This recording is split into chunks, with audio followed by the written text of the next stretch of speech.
प्रातः क्लास चल रहा था 4 जनवरी 1969।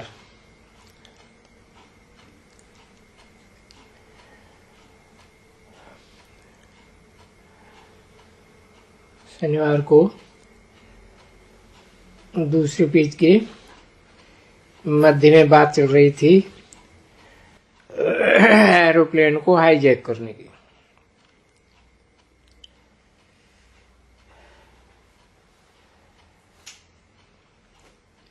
एरोप्लेन ले जाते हैं एकदम दूसरे मुल्क में। ऐसे दुनिया में होता है तो ऐसे यहां भी होता है ईश्वर के पास। बाप के पास भी ऐसे होता है। यहाँ तो आत्मा रूपी एरोप्लेन है ना, बाकी तो कोई फर्क नहीं है। तो स्थापना में बाप समझाते हैं कि देखो बच्चों, स्थापना में बड़ी मेहनत लगती है। बच्चों को भी मेहनत में पढ़ाई है, जरूर है। टीचर को भी पढ़ाने में बहुत मेहनत लगती है। जब देखते हैं कि ये बच्चे नहीं पढ़ते, बड़ा घोर घमासान करते हैं, औरों को भी डिस्टर्ब करते हैं,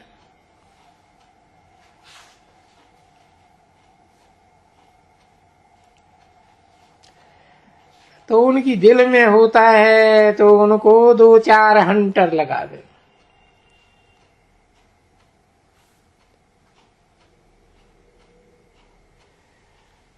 कभी हिंटर खाया है स्कूल में?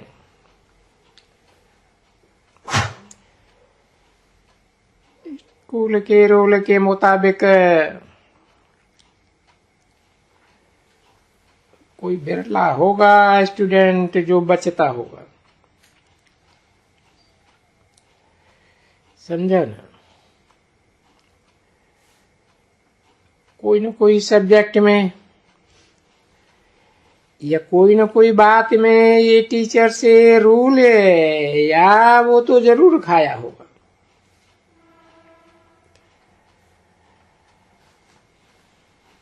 अब ये तो है बाप।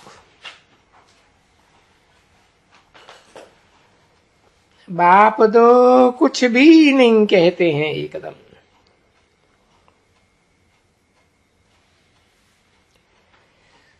क्योंकि यहां बड़ी बाप के पास कानून नहीं है।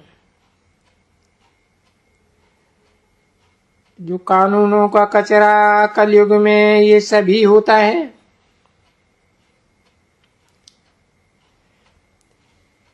इनके पास तो बिल्कुल ही शांत।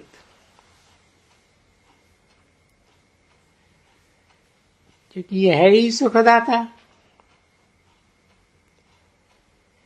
प्यार का सागर, सुख का सागर। तो वो समझते हैं ना, देखो ये बोलते हैं ना, इनमें बोलते हैं तो अभी वो तो देखने में बाल, सुख का सागर तो इनको बनना है ना।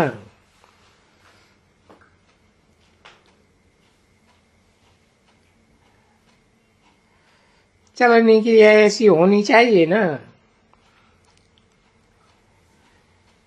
जो बच्चों को बैठ करके एकदम जैसे गाया जाता है,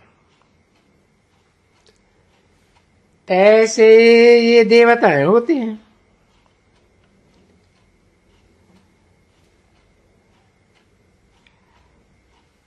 वहां कोई लकड़ी वकड़ी 1-2 को लगाते होंगे स्टूडेंट वगैरह।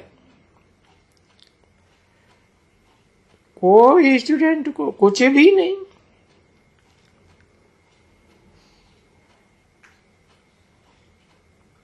इसलिए तुम बच्चों को बाबा सदैव कहते रहते हैं, तुम तो पदमा पदम भाग्यशाली हो। समझा ना? परंतु बाबा फिर ऐसे भी कहते हैं कि तुम पदमा पदम भाग्यशाली तो हो, परंतु पदमा पदम दुर्भाग्यशाली भी, क्योंकि फेल हो जाते हैं ना।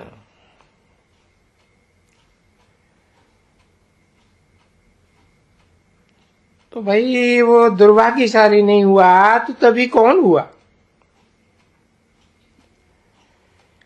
ये बाबा जानते हैं, वो अंत तक कोई न कोई महान दुर्भाग्यशाली जरूर बनते हैं।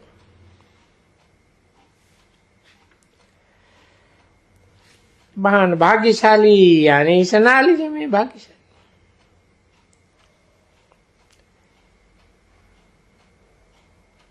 एक्ट ऐसी करते हैं, चलन ऐसी चलते हैं जो समझा जाता है कि ये ठहर नहीं सकेंगे इतना ऊंचे जाने के लिए, लायक ही नहीं बन सकेंगे। चलन ही ऐसी है जो कुछ न कुछ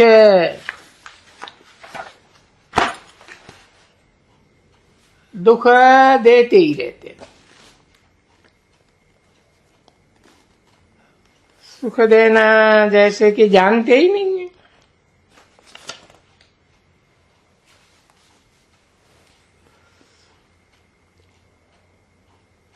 4 जनवरी 1969 की प्रातः क्लास का तीसरा पेज। अब सुख देना जानते ही नहीं है तो उनकी हालत क्या होगी देखो। तो बाप सदैव बच्चों को कहते हैं कि थोड़ी संभाल करो अपनी, ये तो ड्रामा है, ये होने का है जरूर, ऐसे नहीं है कि नहीं होने का है। नहीं, थोड़ी सी बात में एकदम, जैसे वो कहा जाता है ना, मुंह तांबा हो जाता है। कहते हैं ना किसी को, यानी कि शकल तो देखो, क्रोध में आकर के जैसे तांबरा हो गया। तो ये पढ़ाई में भी तो ऐसे होते हैं ना बच्चे। बाप जो कहते हैं तांबरा क्या, पर लोहे से भी बदतर बन जाते हैं। सो भी बहुत अच्छे अच्छे, एकदम फर्स्ट क्लास फर्स्ट क्लास।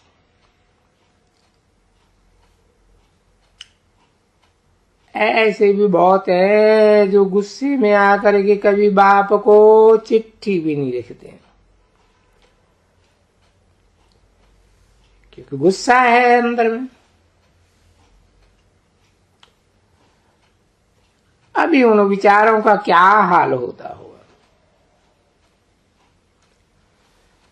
बाप तो यहां बैठ करके ड्यूटी मिली हुई है ड्रामा के प्लान अनुसार, सबको रोज अपनी अपनी। ऐसे नहीं कहते हैं कम ना, सर्व को, क्योंकि सर्व की सदगति दाता तो है ना।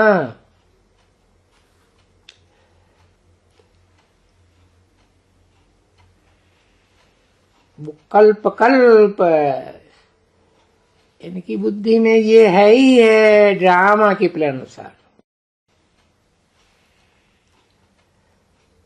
मैं यहां आया हूं यहां सर्व का कल्याण करने,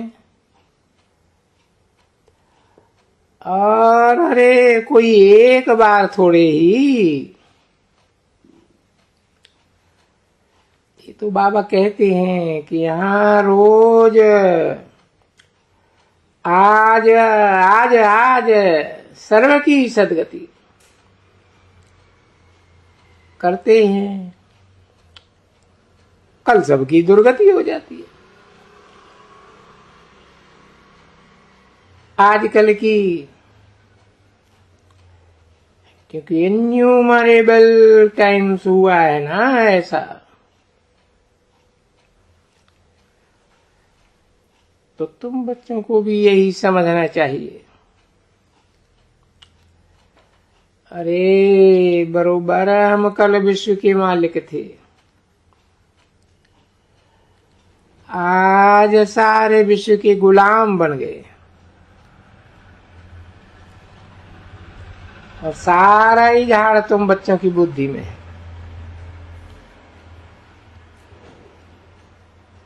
सारी नेशनलिटी भी तुम्हारी बुद्धि में है कि झाड़ में कैसे ये सेक्शंस होते हैं। इस मनुष्य सृष्टि का झाड़ में, क्योंकि यही झाड़ वंडरफुल है। मनुष्यों को थोड़ा ही मालूम है, बाहर वालों को, कि दुनिया कोई झाड़ है। अरे कोई बिरला पंडित होगा, एक तंगा, जिसको तो आधार का पता ही नहीं होगा। अच्छा भला झाड़ है, आयु कितना है? झाड़ मां नहीं, उसकी आयु जरूर होनी चाहिए। तो ये मनुष्य की सृष्टि का झाड़ कहा जाता है ना बच्ची। इसको नाम ही रखा हुआ है कल्प वृक्ष।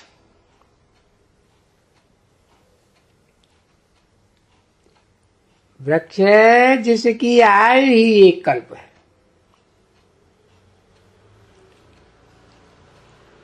अभी कल्प में कितने बरस होते हैं, ये बात किसको फिर मालूम ही नहीं है। सिर्फ तुम बच्चों को मालूम है कल्प माना 5000 वर्ष पूरा। देखो तुम्हारी बुद्धि में ऐसा होना चाहिए कि 5000 वर्ष बिल्कुल पूरा,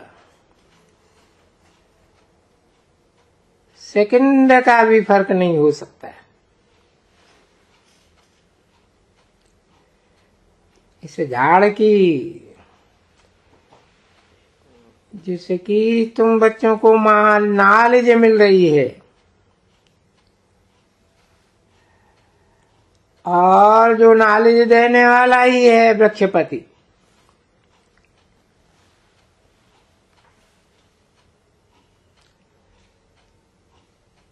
भाई इस वृक्ष का पति कौन होगा? बाप कौन होगा? पिता कौन होगा? भाई कौन होगा? अरे जड़ जो वृक्ष होते हैं ना, आम ये वगैरह, वो भी तो ऐसे ही वृक्ष है ना। तो भी जानते हो कि एक बीज होता है जरूर। हाँ, बीज कितना छोटा होता है और फल देखो कितने बन जाते हैं और कितने बड़े हो जाते हैं। तो ये भी ऐसे ही है ना, बस ये है बड़ी वंडरफुल झाड़। अरे ये बीज तो बहुत छोटा है। आत्मा कितनी छोटी है, और आत्माओं का बाप भी कितना छोटा है। इतना छोटा है कि बिल्कुल ही इन आंखों से देख भी नहीं सकते हैं कोई।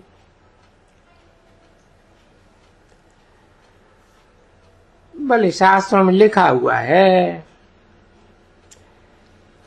रामकृष्ण परमहंस,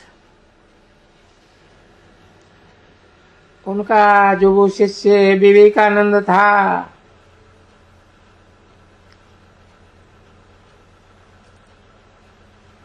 वो खुद कहते हैं, लिखा हुआ है उसके बालू में, कि मैं बैठा था रामकृष्ण के आगे, तो एक ज्योति निकली उनसे, बस इतना ही लिखा हुआ है। ज्योति निकली, मेरे में समाई गई। अब ये तो रंग है बिल्कुल ही।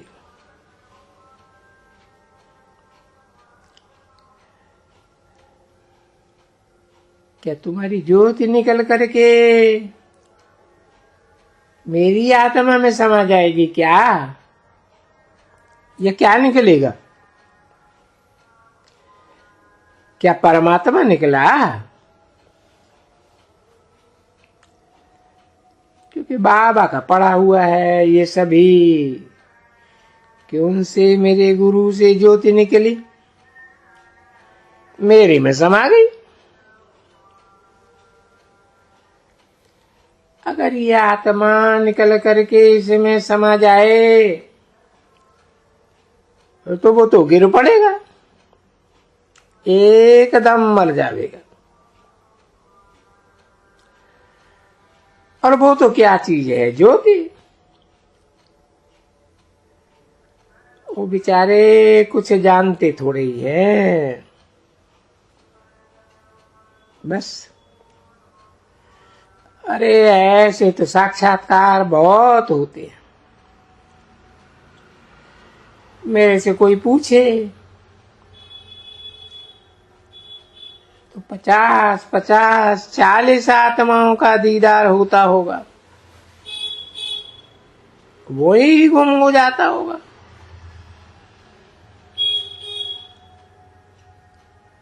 ऐसे नहीं है कि आत्मा जाके शरीर में प्रवेश करती है कोई के शरीर में, या कुछ फलाना होते हैं, परंतु वो भी मान लेते हैं सब।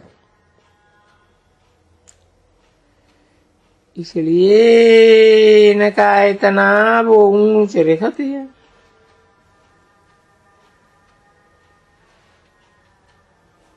या अगर वो स्त्री से ब्रह्मचर्य में रहा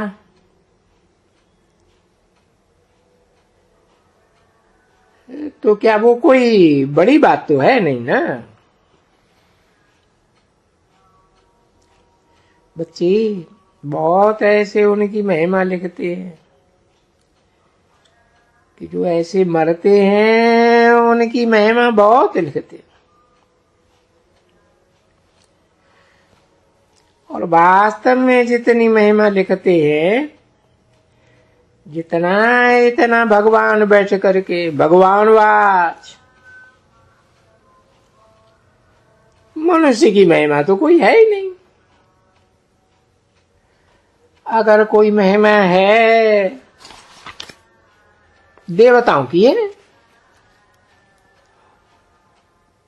और फिर देवताओं को जो बनाते हैं उनकी है सब महिमा। 4 जनवरी 1969 की प्रातः क्लास का 4था पेज।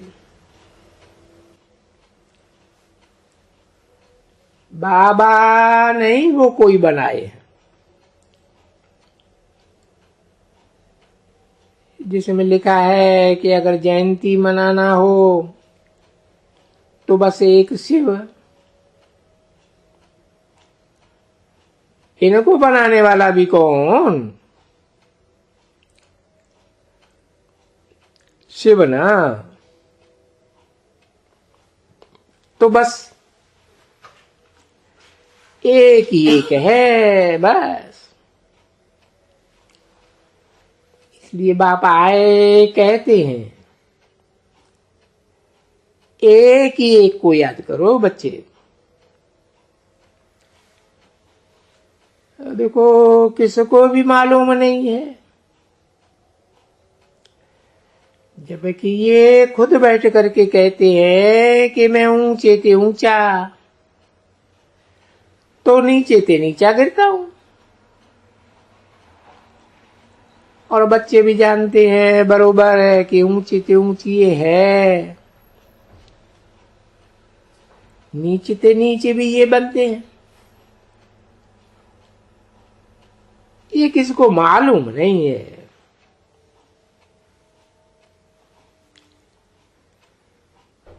कभी सुना है कोई मंदिर में गए हैं, कभी वो कह सके कि ऊंचे ते ऊंच? फिर 84 जन्म के बाद नीचे ते नीचे। देखो तुम तो सुन रहे हो ना, कौन सुनाए रहे हैं?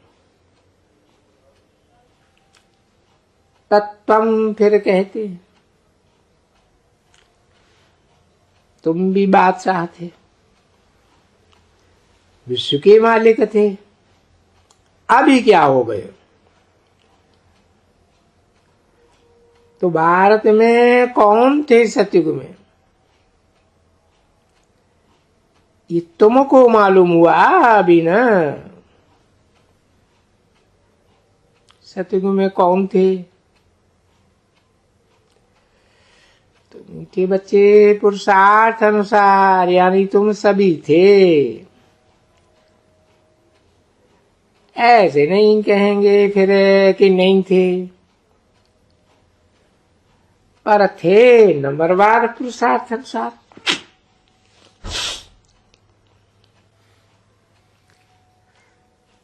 बादशाह भी थे, क्योंकि ये तो छोटी सभा है ना। वो बादशाहों की तो बहुत बड़ी सभा होती है ना। बादशाह रानी भी और सूर्यवंशी डायनेस्टी के भी थे, फिर चंद्रवंशी डायनेस्टी में थे। देखो बाबा ज्ञान कितना अच्छा समझाते हैं।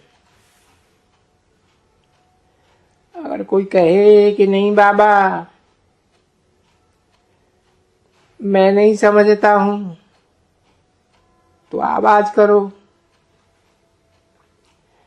बाबा ये बात हमारी बुद्धि में नहीं बैठती है।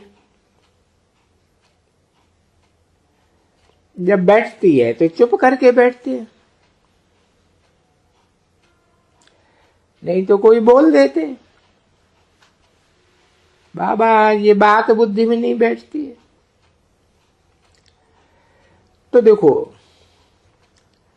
सारा एकदम सृष्टि का चक्कर का ज्ञान तुम्हारी बुद्धि में उठते बैठते चलते फिरते,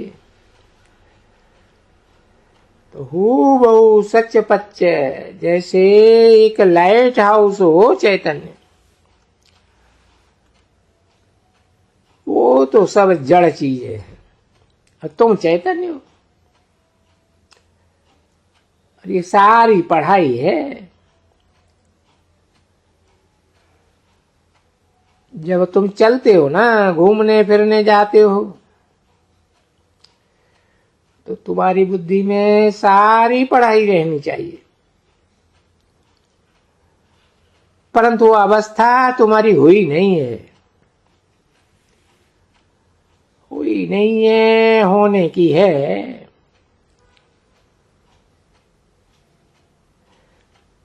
पर उनमें ऐसे होंगे जो पास विदानर होंगे, उनकी अवस्था थी। कहाँ भी जाएंगे करेंगे तो उनकी बुद्धि में सारा ज्ञान होगा,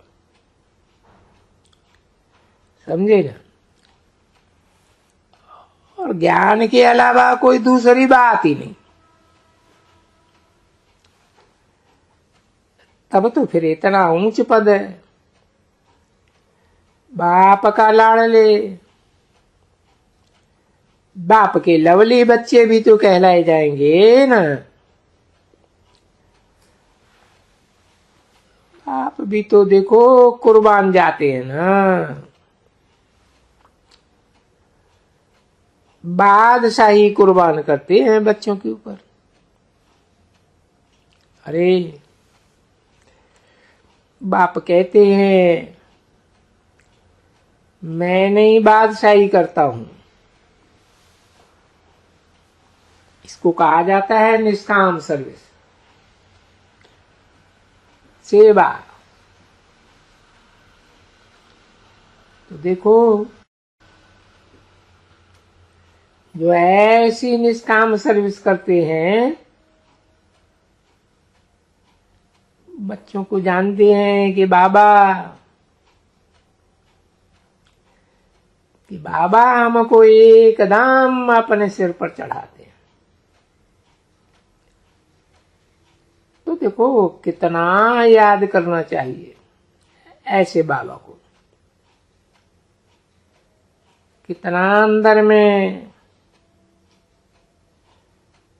अभी अंदर में भी शुक्रिया क्या कहें,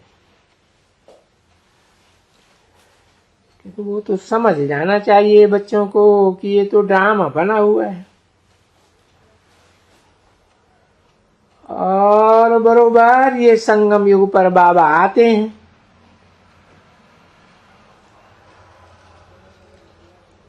और वो आए करके सबकी सदगति करते ही हैं नंबरवार पुरुषार्थ अनुसार।